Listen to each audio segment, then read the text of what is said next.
Many of us shop online, but for some people, it can become an addiction. So joining us now to talk about making better choices is financial expert and New York Times bestselling author of Boss B, Nicole Lapin.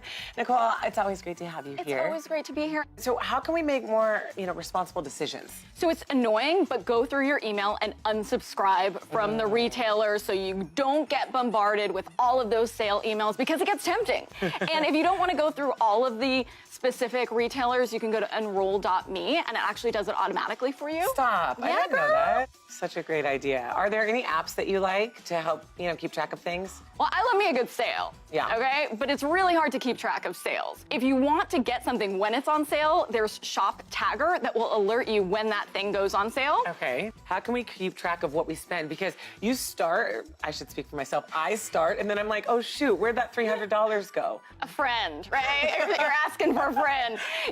You go to the grocery store, right? For your family, you're making a list. Yeah. Because you want to stay on task. Absolutely. Do the same thing when you're shopping online. Yeah. So you're staying focused and you're not going down the online shopping rabbit hole. So, you know what's annoying? I look for something, like I went to this furniture store and I put some stuff in my shopping cart, and then the next several days, I kept seeing things pop up on my Facebook. It's stalking you. It's stalking me. What is that, and how can I get them to stop stalking me? Yes, you can. You can beat them with clearing your cookies. You're leaving a cookie trail on your browser when you're going to look at stuff. So this is how retailers know what you're looking for. Instead of being tempted, just go to your browser and click clear cookies, and you will not be stalked anymore.